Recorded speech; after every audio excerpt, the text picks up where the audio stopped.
Peter Obi's reply after he was asked why some politicians find it hard to leave after their tenures.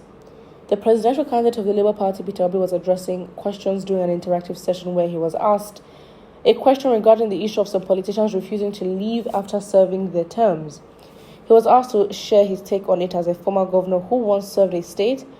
Reacting to this question, the former governor of Anambra State noted that those who refuse to leave after their terms simply did so because they have no means of making money before handling political positions. He said, "We shouldn't allow people who don't have anything to get into office in the first place." Agreed. Because I think that is our major problem, because they do not have anywhere to go back to. If they had a place to go back to, they'll go back to where they're coming from, and that is the major problem in the first place. So we have to know that where they are coming from. What is their job? What do they do for a living? You see, it is critical that you understand this. People must have a daytime job before they go into politics. Let me tell you the biggest problem our country, state, and local government face today.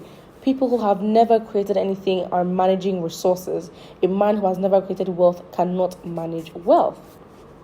What a wise answer. And to be honest, it's very true. I mean, you can look at the behaviors of politicians, and to be honest, I think it also goes down to the African mindset. I mean, you look at rich African politicians, and what do they do with their money? In fact, let's not even leave politicians. What do rich African men or even people, we are equal here, what do they do with their money? And it definitely shows when you look at the lack of development, and you look at, you compare to other billionaires in the world and the change that they're making. Yes, you do have that power because of the kind of money that you have, but what are you using it for? And so for someone who has not seen money in their life, who has not, as I said, you have not managed resources, you have not created wealth, how do you then manage it when, it falls on you, you haven't worked for it? So, of course, as they say, when purpose is not known, abuse, is inevitable. So now you don't know how to use money, you have not created wealth, you do not know how to use money as a tool. Then you get into power, you manipulate your way, you do corrupt whatever you do, and then you have so much money in your account.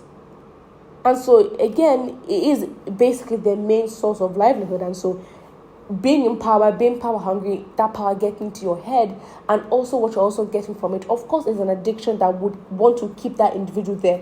The person, decays, becomes a power hungry individual, and does not want to leave.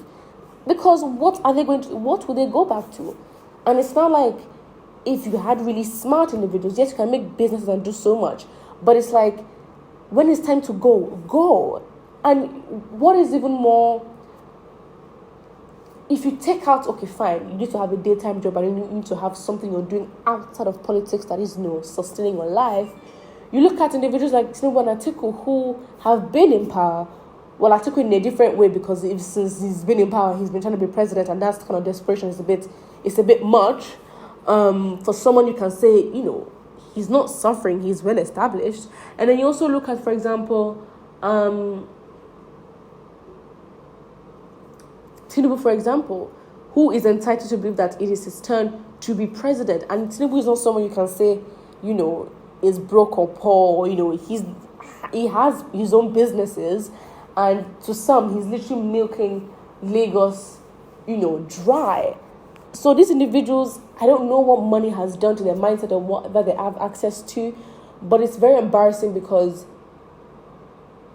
as African leaders and people that are meant to take the country forward, it's just so embarrassing. And they get called onto different events worldwide, and they're just being laughed at. I mean, it's crazy, because, I think the president of Paul Kagame, president of Rwanda, was saying this. It was like, African leaders, they get flown out of their countries to European countries to discuss their problems in Africa. Do you know how embarrassing that is? So it's not just, it goes deep into the individual themselves, and so how they see money, how they use money. And again, if you're then rich, so then you're being a politician, you already have different intentions, but just being rich, what are you using your money to do? And these politicians have never proven to understand the importance of resources, how to use resources effectively to bring results. And so in that way, and obviously it doesn't also help with how we also view politicians, and the way it's sort of a fan-based thing where people are fans of politicians and politics is like Nollywood, to be honest. And so it also reeks into the society where, these politicians use their money to literally oppress people. So yeah, when it comes to wealth and management and obviously money as a resource, how do they use it? Do they use it to flaunt? Do they use it to buy unnecessary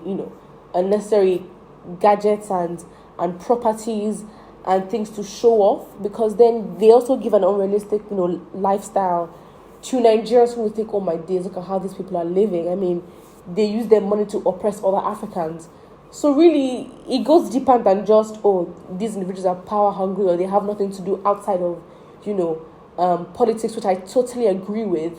But to actually solve this problem, we actually have to go into the African mindset, because really, more than just having rich politicians, just rich individuals, especially in the oil sector, look at your development, what are you using your money to do? And I don't have to say it, compared to other billionaires that you know of, smart individual. The ethics of you being a billionaire and how you got in the money, that conversation gets muddy, because having that kind of money, that's a whole different conversation. But then what do you actually use the money to do? Because listen, you have the power. And so you also have to understand that they are also benefiting from a system that has to be disorganized, has to be unaccountable for them to literally continue. So overall, I just think, Peter Obi's answer was a very good answer. It's definitely throwing shade at different politicians, but also hyping himself up, because this is an individual who is proud of turning businesses around.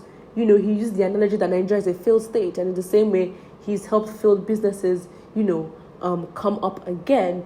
But you can see that Peter Obi, have you seen the man's CV? This man, at the time, I think Peter Obi's CV was the trending, not even him, it was his CV was trending, and in that way, it shows competence and what this man has done, especially when it comes to wealth management and resources.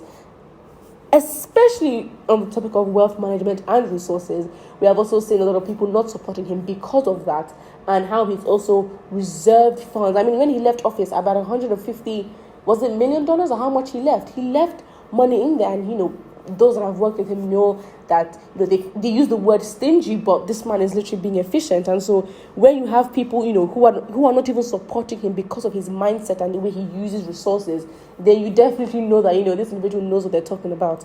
So put what you think about it in the comment section below, and don't forget to like and subscribe.